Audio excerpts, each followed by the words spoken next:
Bonjour à vous tous et bienvenue à ma municipalité. Et cette semaine, je rencontre le maire de Landrienne, M. Guy Barry. Bonjour. Bonjour. Comment allez-vous? Ça va très bien. Bon. Amenez-vous le printemps, vous, là? Ben, le vrai, là. On l'espère, là. On l'espère. La semaine passée, on a eu une belle perspective, là. Il faut que ça continue. Ben là, il est temps là, que ça arrive, là. Oui. Parlez-moi donc, moi, c'est la première fois qu'on se rencontre, nous deux, là. Et puis Landrienne, je connais pas beaucoup ce milieu, cette paroisse, cette municipalité. Vous avez pas mal de choses à nous dire du lendemain du conseil de la semaine dernière, vous, là? Oui, effectivement. On a eu un conseil municipal la semaine dernière. Normalement, c'est à tous les deuxièmes lundis du mois qu'on a nos séances du conseil. OK. Et là, exceptionnellement, étant donné que lundi, c'était le congé de Pâques, on l'a tenu mardi dernier. C'est vrai. Donc, parmi les principaux dossiers qu'on a traités à la séance du conseil, puis qui méritent un peu que les gens y portent attention, à Landrienne, on a un comité de bénévoles qui s'occupe du défi Fleury. C'est-à-dire que durant l'année, il incite les gens, les citoyens et citoyennes, à décorer la devanture de leur maison. Donc, pour soutenir l'activité, la municipalité, on a décidé de contribuer pour un montant de 500 $ qui vient aider justement le comité à mousser la publicité, à remettre des prix aux gens. OK. Donc, c'est la contribution qu'on a faite par rapport à ça. OK. Alors, les gens là, doivent là, commencer à penser, là, se faire peut-être un environnement là, fleuri chez eux, dire hey, « je veux gagner le concours ». Bien, effectivement. Puis, c'est pas tant pour le gagner qu'y participer. Je pense que c'est ce qu'on vise beaucoup. Puis, ça met de la gaieté dans la municipalité. Mais oui, certain. Qu'est-ce qui se passe après, là? Tu sais, le concours, il se fait tout l'été, j'imagine? Il commence au début de l'été, là, quand OK. les gens, on sait que à partir de juin, quand les gens, donc ça dure tout l'été. Sauf qu'à un moment donné, le comité font le tour des gens qui se sont inscrits, parce que les citoyens et citoyennes s'inscrivent pour y participer, OK. font le tour, prennent des photos. Et à l'automne, au mois de septembre, le comité invite tous ceux et celles qui ont participé. Ils font un genre de rencontre où ils remettent des prix, puis ils soulignent par les photos. Les gens peuvent voir les photos des diverses décorations. Y a-t-il beaucoup de monde qui participe?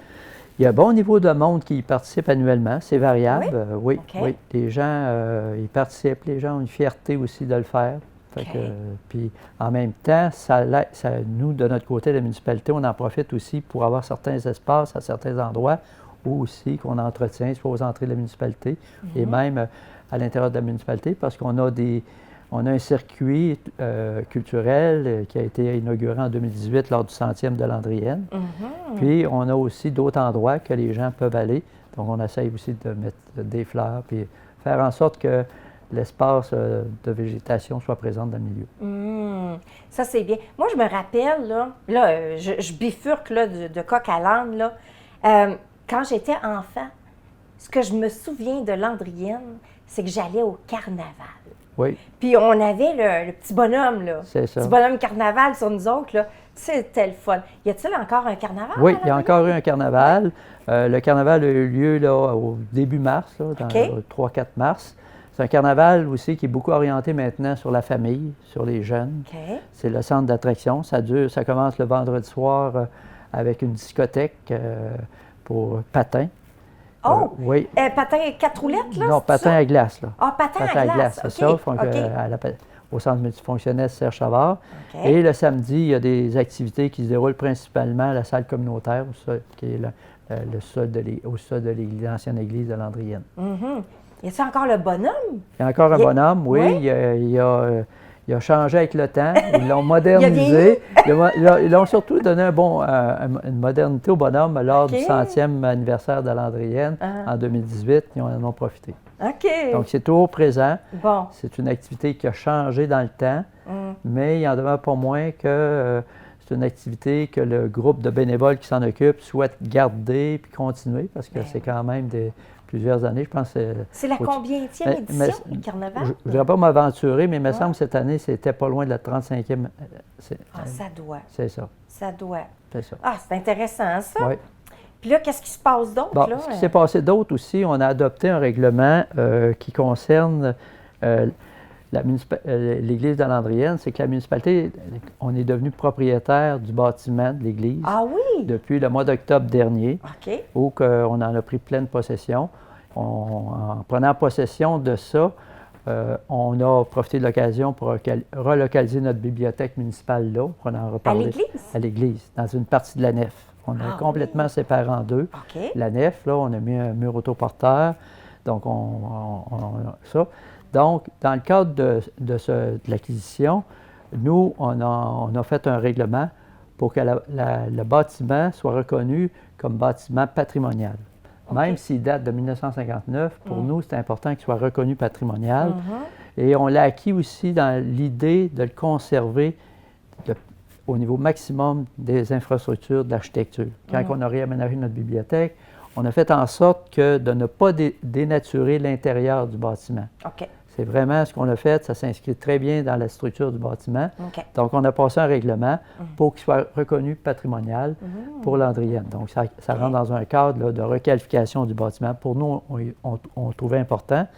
La municipalité, on l'a acquis, le bâtiment, parce qu'on croyait à l'importance de le garder dans la propriété du milieu, parce que c'est des pionnières de Landrienne qui ont travaillé à son financement, qui ont travaillé à sa construction.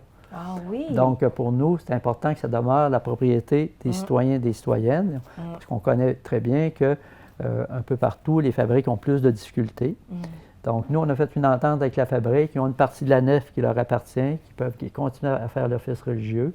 Et nous, on a une autre partie bibliothèque. Et dans le même bâtiment, au sous-sol, il y a la salle communautaire qui sert pour les diverses activités.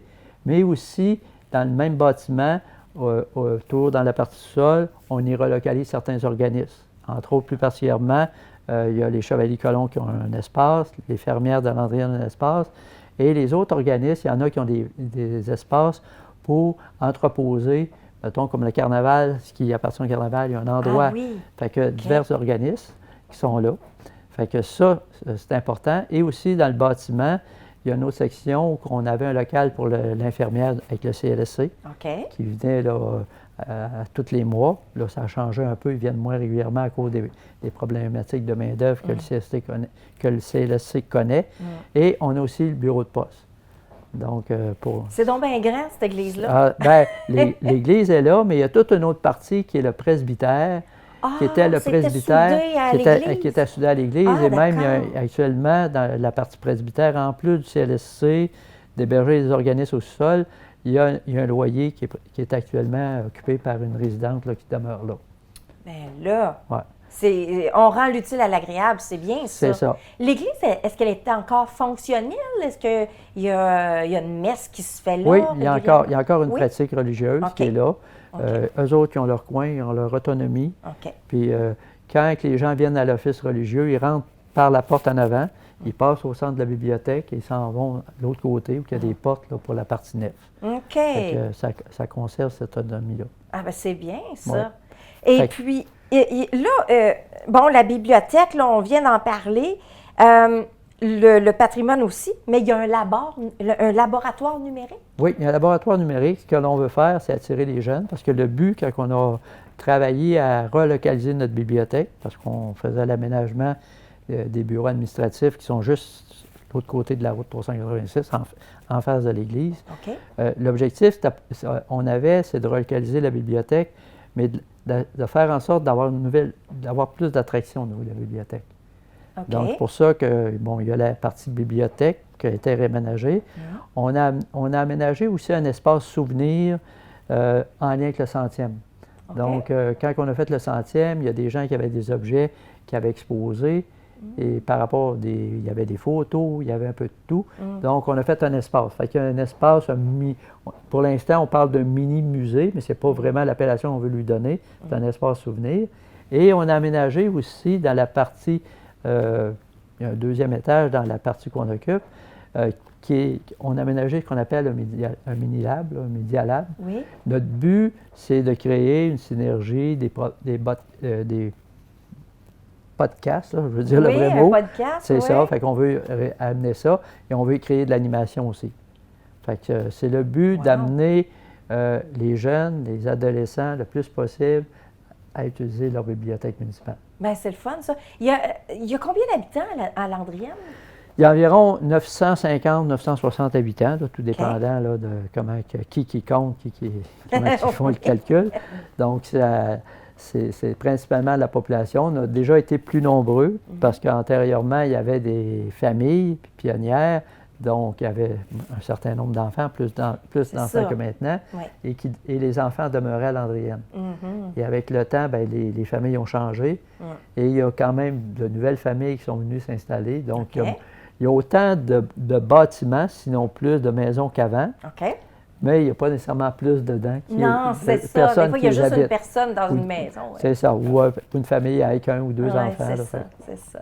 OK. Bon, intéressant. Fait que là, on a passé au travers du communiqué de presse que vous aviez lancé la semaine dernière. C'est ça. Quel autre point? Bien, au niveau de la rencontre qu'on a convenu aussi, c'est que on avait eu des gens qui avaient manifesté un désir d'avoir des camps de jour à Landrienne. Et on a fait faire un sondage. Finalement, les réponses au sondage n'ont pas été à la hauteur de ce qu'on peut offrir. Donc, malheureusement, on a dû prendre la décision, suite à la recommandation de la direction générale, de ne pas tenir de camp de jour à Landrienne cet été. Ça devient compliqué. C'est parce qu'il faut comprendre que un camp de jour, ça demande beaucoup, parce que des fois, les gens les laissent avant 8 heures, puis ils viennent les chercher après 5 heures. Donc, ça devient difficile. Puis pour nous autres, c'est à voir un peu, y a-t-il suffisamment d'intérêt pour l'organiser? Donc, malheureusement, il n'y a pas assez de monde qui avait manifesté de l'intérêt. Donc, on a dû l'annuler. On a aussi fait 2 demandes de subvention, parce qu'il y a 2 activités qu'on veut tenir à l'été. L'année passée, on a inauguré ce qu'on appelle un skatepark pour les adolescents et les jeunes de Landrienne. On avait tenu une activité qui était, les gens appellent ça un skate fest, c'est ça, un festival de planche à roulettes, où on organise des ateliers, des spectacles, il y a des gens qui viennent, un groupe là, qui sont plus habiles pour montrer la sécurité aux adolescents, montrer aussi ce qui peut être fait. Fait que ça, on a fait une demande présentement au Fonds culturel de la MRC pour aller chercher un financement pour ça. Donc ça devrait se tenir en août prochain. OK. Ensuite, on a fait aussi une autre demande, toujours dans le cadre du Skatefest, d'avoir un chansonnier, un chanteur, qui viendrait aussi animer l'après-midi l'activité. Puis qui, dans le cadre de l'animation de son après-midi, veut aussi animer avec les jeunes, parce qu'on sait maintenant qu'on vise beaucoup, pas juste à faire un spectacle, mais à faire participer. Donc, on a présenté un projet là aussi au niveau du Fonds culturel de la MRC. On devrait avoir une réponse prochainement. Et on a aussi autorisé de faire une demande, ce qu'on appelle un bière et saucisse. C'est que là... Un festival de Oktoberfest, là, genre? Oui, qui se tiendrait lui aussi en août. Au mois d'août? Oui, au mois d'août, c'est ça. Nous, ça serait plus vers le mois d'août, essayer de trouver un temps où il n'y a pas trop d'activités un peu partout qui se déroulent pour le réaliser. L'année passée, il y a eu lieu comme tel. Dame Nature ne nous a pas choyés, mais cette année, on veut reprendre. Donc, on fait une demande aussi de financement et on a raisonné, l'orientation va être davantage axée sur le country. Et on va avoir M. Alain Douard et sa fille Laurence Douard qui vont être là pour le chansonnier et animer la soirée. Est-ce que c'est ouvert à tout le monde? C'est ouvert à tout le monde.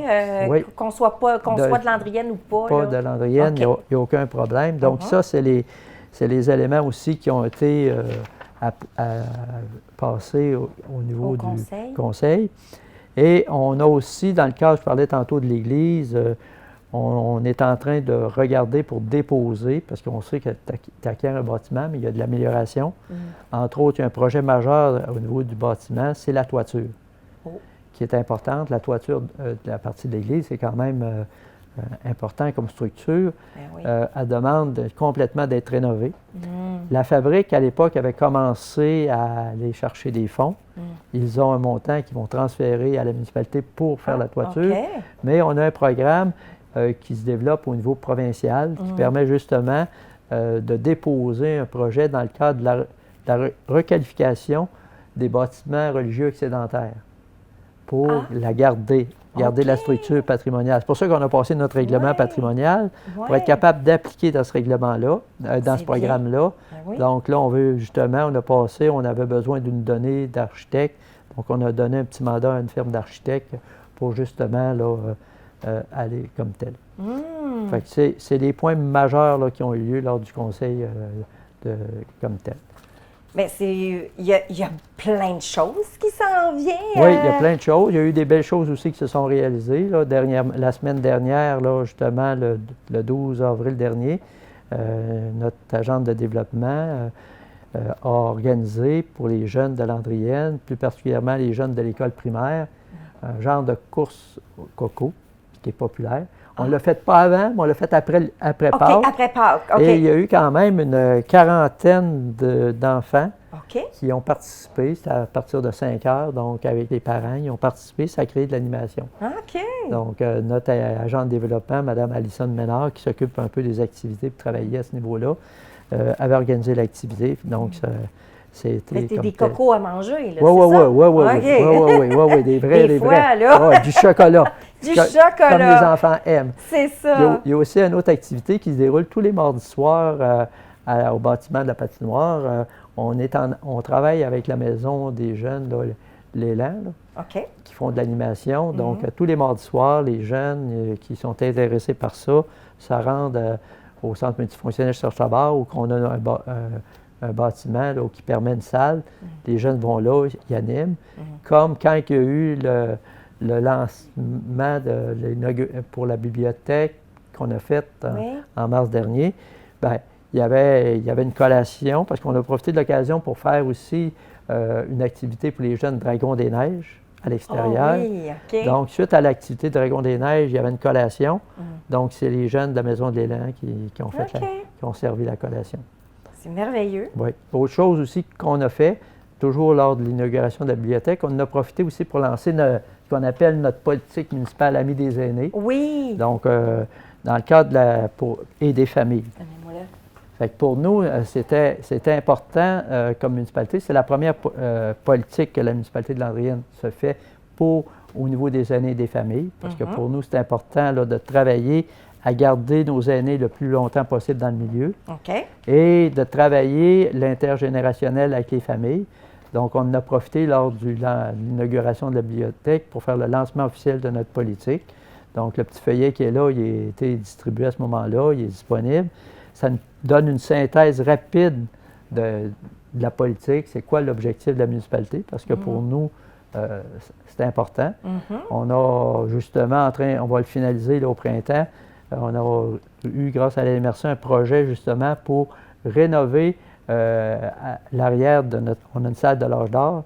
Il y a un bâtiment, il y a un espace terrain qui était sous-utilisé. Donc, on a complètement réaménagé l'espace terrain qui donne la possibilité sur laquelle il va y avoir un jeu de pétanque, il va y avoir un jeu de softball, il va y avoir des tables. Donc, ce qu'on veut créer, c'est une animation que pour les aînés. Puis éventuellement, ça pourrait être, parce qu'on sait que cette salle-là, salle de l'âge d'or, sert des fois pour des familles, des rencontres de famille. Donc, s'il fait beau, ils pourront aller à l'extérieur facilement. Ben oui. Et on a un autre projet qui vise justement, dans le cadre de la politique MADA Famille, à avoir un parcours en milieu urbain, assez urbain, au niveau de marche, pour que les gens puissent marcher. Donc, c'est bien ça, parce que, tu sais, le village est quand même sur la route, là, sur la grande route. Fait que d'avoir un parcours comme ça, plus sécuritaire, c'est ça. puis de dire, bon, bien, on va aller marcher là, à Là, la place. avec des stations d'exercice polyvalentes que les gens peuvent faire eux-mêmes, avec des bancs aussi. Donc ça fait partie justement des grands projets de la politique, créer de l'animation. Il y a aussi tout un autre projet qui est dans le cadre de la politique, c'est de développer l'accueil des nouveaux arrivants.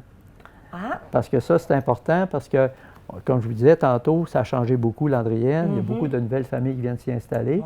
Et les gens ne connaissent pas l'ensemble des services disponibles. Ils ne connaissent pas les groupes qui sont là, qui existent, qui aident et qui soutiennent les gens.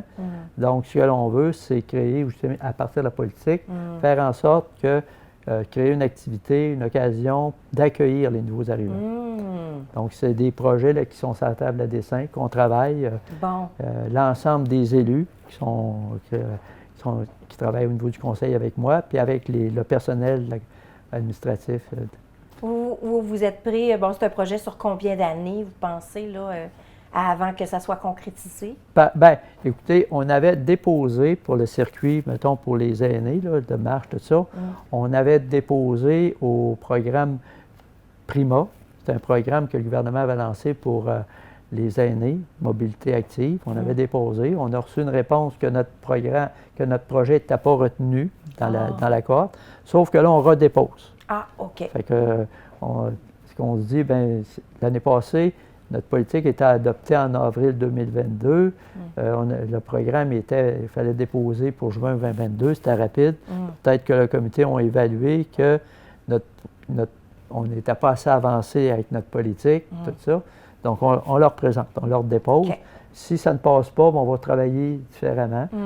On a aussi un gros projet aussi avec le centre multifonctionnel Cher-Sabard, parce que nous, on a une patinoire couverte que je pourrais maintenant rappeler aux gens l'histoire de ça, parce que c'est une histoire particulière de ce bâtiment-là. C'est unique. On en parlera prochaine fois. La prochaine fois, effectivement. Mais on a le projet de refaire toute la surface de jeu. OK. Fait qu'on a un financement d'attaché pour le réaliser. Et là, on devrait normalement aller en appel d'offres pour la réalisation, de réparer la base. Puis éventuellement, changer complètement les bandes de patinoire. Donc, notre but, quand on a décidé d'appeler ça un centre multifonctionnel, pas juste une patinoire, c'est de faire en sorte que cet espace-là, cette infrastructure-là, ne soit pas utilisée, mettons, juste de novembre à fin mars pour l'hiver, mais qu'il soit utilisé à l'année longue. C'est un peu ce qui se passe présentement à Landrienne. Bien, il s'en passe beaucoup des affaires. Effectivement. Wow! Beaucoup d'activités, tant pour les jeunes que les moins jeunes. C'est agréable, pensez à tout le monde. C'est ça. Merci beaucoup, Monsieur le maire. Ça fait plaisir. Ça fut un plaisir de vous avoir en entrevue aujourd'hui. Et ça se termine sur cette note. Bien, à Landrienne, ça a l'air le fun. Alors, on va aller faire un tour. Je vous souhaite une belle journée. On se voit bientôt. Un autre lendemain du Conseil de Landrienne.